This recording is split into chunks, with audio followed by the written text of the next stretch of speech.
Hey guys, what's going on? Tyrauku here, and I hope you're all doing great. So today, what I want to do is continue the little series type thing I was doing with the comparing one champion to another, basically like the versus series. Today, I want to talk about two champions who are very similar, and honestly, I was kind of hesitant to even do this video because they're so similar. It's going to be kind of hard to really test them, but I want to jump in here, give you guys my opinions because maybe somebody out there is trying to decide who they want to take to 60, whether it's Dhukk the Pierced or Stagknight. So I'm gonna jump in here, give my opinions on each one of these and kind of where I think each one's better and is higher weighted, I guess. And definitely, guys, let me know your opinions down below. If you have different opinions, definitely let me know down below. Because like I said, they're very similar champions, but on stream, I did have some people have different opinions than me. So basically, in the short, I think Stagknight is better in most situations than Dhukk, but I think Dhukk is better in some other areas than Stagknight. So let's get in here and dive a little bit more in depth into this. So I'm going to pull up a little comparison thing. Now, this is actually a pretty cool website, raid.guide. You can go here and you can compare champions side by side. Now, obviously, you can go to like your index and compare champions there. But this website's pretty cool because you can go down here and you can see exactly like, okay, Dhukk has 5,000 less HP than Stagknight, but he has 11 extra attack, which he's not attack based, so that doesn't really matter. And he has 330 extra defense, also an extra 15 accuracy and 10 less speed. So all this information is kind of interesting. It's definitely pretty cool to be able to see this kind of stuff. Now, when we talk about these two champions, obviously, when you're looking at the HP of the two, Stagknight 5,000 extra base, this opens him up to basically being able to be geared in a shield set and makes sense. Dhukk, you could put him in a shield set, but it's not going to do as good because of his lower base HP. So Stagknight, possible to be built in a shield set, and I've done that before with him. He works very well in a shield set because both of these champions, the main stats you're going to want to focus on is their speed and accuracy.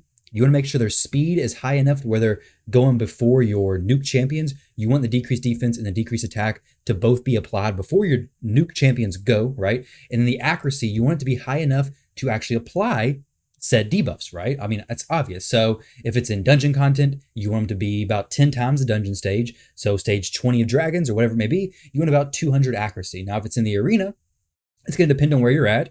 But if you're using one of these two champions, you're probably gold 3, maybe lower, maybe even gold 4. But I'd say probably 300 accuracy will debuff most champions who aren't running resistance. But either way, accuracy, keep it about 10 times the dungeon stage. Most of you watching this video are probably going to be focused more on dungeons. 250 should be good for basically all dungeon and faction war content.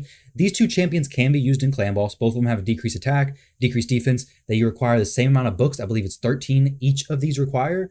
And their chances to land, their debuffs are the same. So their A1, 30%, I believe, booked up to a 40%. Their A2 starts at a lower percentage. When you book it up fully, it gets to a 100% chance, and it's definitely worth booking, and I definitely suggest you booking, especially if you're going to use them in the clan boss. Now, I wouldn't suggest using these champions very long in the clan boss because you can keep up the debuffs most of the time, especially with Master Hexer, but it gets a little bit sketchy sometimes, and there's just better options out there that I would definitely suggest using. But I've definitely used Stagknight in the clan boss before. I've never used Dhukk because I didn't have him at the time. Hopefully I'm saying his name right. I may be messing his name up completely, but either way, these champions both pretty comparable as far as the stats. Obviously, one has their benefits. Dhukk being defense-based is kind of nice because if you look at his multipliers, the multipliers are exactly the same. However, with Stagknight, outside of the speed and the accuracy for both of these champions, you're going to want to make sure their HP and defense is good.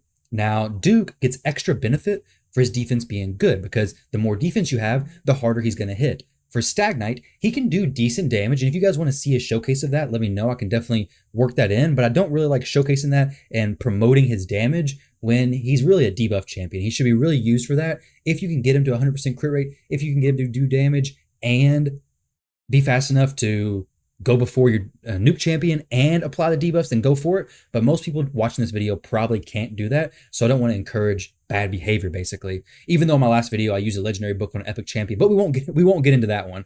Now both of their multipliers are the same, like I said, 3.5, 3.5. Stagknight's is based on attack. Dhuk's based on defense. He has a pretty good base defense. Now comparing their base defense of Dhukk to the base attack of Stagknight, pretty different. Okay, 1300. Definitely Dhukk can have a higher base defense, so we'll see who hits harder. If you guys want me to compare it, like I said, let me know. Both their abilities solid though. Now their A1s, Stagknight has a higher multiplier. Like I said though, you're probably not going to build him for attack. You definitely can, but you're probably not going to because you want him to survive. Now, when it comes to the debuffs being placed, Stagknight's A1 is a decreased speed, which is incredible. Now, on things like Dragon and some other bosses in the game, you can't actually decrease their speed. But on Spider, on Fire Knight, and on Ice Golem, you can decrease all their speed, which is so good.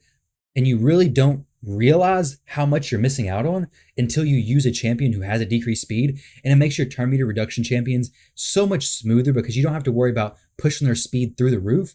It's actually been the game changer for my Fire Knight 25 team. I threw in Renegade. I think she has a weaker version of decreased speed, but either way, it's so helpful. That's a big reason why I think Stagknight outweighs Dhukk. Two reasons. One, the decreased speed is incredible.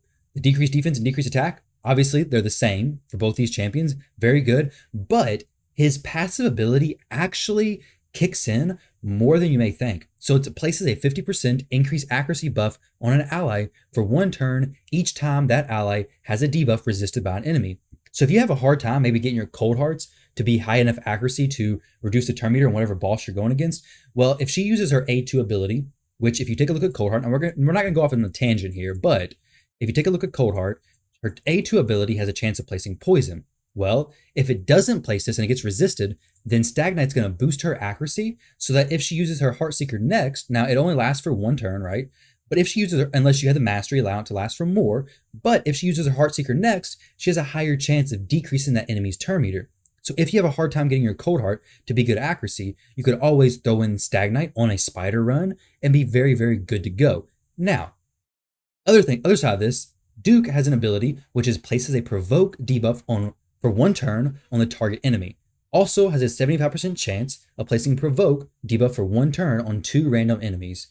Places a 30% reflect damage buff on this champion for 2 turns and an unkillable buff on this champion for 1 turn. This is a good ability. It would be far better if it was placed on all enemies, the provoke, but it's not. 2 random enemies kind of feels a little bit weird because sometimes it could land on the exact champions you want, and sometimes it kind of just flop, right? But all in all, this is a good ability. Don't get me wrong. The unkillable is very nice as well. But when it comes to using these champions in most content, I just think the decreased speed from Stagknight is so good and gives him so much extra value. Now, talking about Dhukk's A1, the decreased accuracy does have value as well. More so against things that are going to cast like single debuffs on you, right? Like bosses, the Spider doesn't work as good because this is not an AoE ability. But if a boss you're going against casts a debuff on you and you want to run less resistance, this works very well because decreasing their accuracy by 50% is a big chunk, right? And you can resist it easier without running as much accuracy on your champions. So this decreased accuracy is nice. It's obviously feels much better when it's AoE, but single target's good. I just give much more weight to the decreased speed. Now, where does Dhukk outweigh Stagknight? I think Stagknight beats Dhukk in every situation except for Dhukk being Magic Affinity gives him the advantage over Stagknight on things like Dragon 20, okay? So Dragon 20, the boss is Magic Affinity, so it's weak affinity for Stagknight anyways, so Stagknight's not going to land his decreased attack, decreased defense. It's all going to miss quite a bit. He can't land his slow, and decreased accuracy can be applied to the dragon. So basically, you're not going to have to worry as much about running crazy high resistance and getting those weakens and debuffs placed on you by the dragon. So that gives Dhukk way more benefits in dragon specifically than Stagknight, especially on the areas where Stagknight is weak affinity already and wouldn't even be landing his debuff. So I would say Dhukk could be used in every stage of Dragon and have more benefits to your team than Stagknight. And Faction Wars. So that's another area where you'll definitely use Dhukk is Faction Wars. I think he's a very good champion. So if you have both of these champions and you're wondering which one to take to 6-star, personally, I think Stagknight is going to be the biggest jump for majority of people in most of the areas of the game. Like whenever I pulled him, I literally used him in every single one of my teams on this new account for a long time. And he's the #1 champion when I get into somebody's account. Do you have Stagknight? That decreased speed, AoE, decreased defense, decreased attack are just so good. Plus that little accuracy boost if your champions do miss it. It just helps out so much. Now, Dhukk is so good for the Orc faction crypt because the Orc is a little bit difficult faction crypt.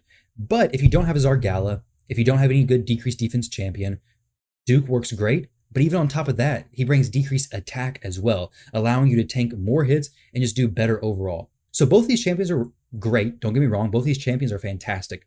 I think if you're somebody that's looking for one who's going to bring you the most benefit, it's likely going to be Stagknight. Like I said, Stagknight, I believe, outweighs Dhukk in 99% of areas in the game, except for magic affinity areas that you're having a hard time with, because Stagknight has a hard time landing his debuffs, especially on the waves. Now, when you get to the boss, if you get to a boss, say like the Spider or the Ice Golem or the Fire Knight, and their magic affinity, I wouldn't stress about it as much, assuming you can keep your team alive, because if you can get to the boss, you can apply the decreased speed eventually. It'll take a few turns, but you'll eventually get it. You get the decreased attack, you get the decreased defense, and it'll all be good. But on Dragon specifically, since he's already immune to decreased speed, Stagknight's actually kind of weak on Dragon Stage 20. Now, on the waves, he's great. He's great on all the waves up to there. Perfect. Very, very solid champion. But I think on those areas, Dhukk does beat Stagknight, like I said. So let me know, guys. Who do you prefer? Which one's your favorite? Like I said, these champions are so similar that if you take one over the other, I don't think it's going to mess up your count by no means. Both of them are going to be fantastic for clearing waves. Very, very fast. They're both very solid champions, and I'm glad that Ray did add them. But I got to give it to Stagknight. I think he's such a good champion, and I really like him. So hopefully this video wasn't too long. Hopefully I didn't drag it out too much. I wanted to give you guys as quick of a breakdown that hopefully makes sense. I didn't see any reason to jump in here and actually test them in these areas, but if you guys would have rather seen that, let me know. I think this breakdown should have been good enough to hopefully get the point across. But thank you all very much for watching this video. Let me know down below which other champions you'd like to see me compare. I'm thinking about doing Herndig maybe versus another nuke champion, maybe Biggin or Ray, because I'm really starting to like Herndig quite a bit. So let me know down below, guys. Don't forget to like, comment, and subscribe if you haven't already. We're getting really close to 8,000 subscribers. Very much appreciated, guys. Thank you all for the support, and I will catch you in the next video.